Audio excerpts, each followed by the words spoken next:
എന്താടോ ഈ നേരത്തെ ഒരു ഫോൺ വരുമ്പോ ഒരു എക്സൈറ്റ്മെന്റ് ഒക്കെ കാണിച്ചൂടെ? എന്തിനാ എക്സൈറ്റ്മെന്റ് കാണിക്കുന്നത്? എപ്പോഴാ? നമ്മുടെ അടുത്തില്ലാത്ത ഒരാള് നമ്മളെ വിളിക്കുമ്പോ. ഇപ്പൊ കൊറേ നേരമായിട്ട് എന്റെ കൂടെ ഇരിക്കല്ലേ? എന്തോന്ന്? അതെ മിസ്റ്റർ, ഞാൻ കൊറേ നേരായിട്ട് നവീൻ ഗോപാൽ വർമ്മയോട് പലതും സംസാരിച്ചുകൊണ്ടിരിക്കാം. വിവാഹത്തിന് ശേഷമുള്ള പ്ലാനിങ്, നമ്മുടെ ഫാമിലി പ്ലാനിങ്, കുട്ടികൾ എത്ര വേണം, അതിലാണെത്ര പെണ്ണെത്ര, അങ്ങനെ പലതും. എന്നാ പിന്നെ ഫോൺ എടുത്ത് എന്നെ അങ്ങ് വിളിച്ചാ പോരെ? നമുക്ക് നേരിട്ടങ്ങ് ഡിസ്കസ് ചെയ്തോടെ? തനിച്ചുള്ള സ്വപ്നങ്ങളൊക്കെ അവസാനിക്കാൻ പോവല്ലേ, അപ്പൊ അതൊക്കെ ഒന്ന് കണ്ടു തീർത്തേക്കാം. എന്താ വിളിച്ചേ?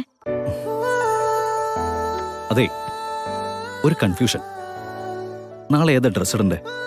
അത് സ്വന്തം ഇഷ്ടത്തിന് ചെയ്തൂടെ? ഇത്രയും കാലം അങ്ങനെ ആയിരുന്നു.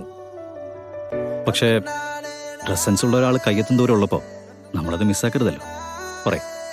നാളെ രാവിലെ ഇവിടെ ഒരു ഫാഷൻ ഡിസൈനർ വരുന്നുണ്ട്. എന്തിന്?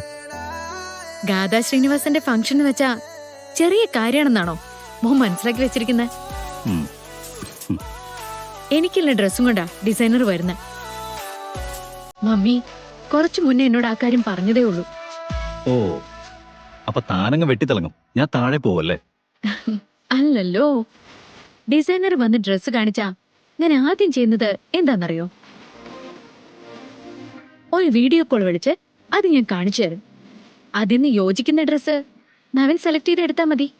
ഓക്കെ ആണോ? എന്നാ ഓക്കെ. ആ പിന്നെ ലിസ്റ്റിൽ പെടാത്ത ഒരു ചടങ്ങും കൂടി ഞാൻ നടത്തും കേട്ടോ. എന്ത് ചടങ്ങ്? അന്ന് നമ്മുടെ വിവാഹ നിശ്ചയം നടന്നപ്പോ നമ്മൾ അങ്ങോട്ടും ഇങ്ങോട്ടും ഒരു മോതിരം ഇട്ടില്ലേ? പക്ഷേ അന്നിട്ട് മോതിരത്തിനൊരു കുഴപ്പമുണ്ടായിരുന്നു. എന്ത് കുഴപ്പം?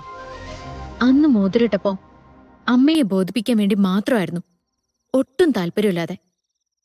പക്ഷെ ഇപ്പോ അങ്ങനെയല്ലല്ലോ.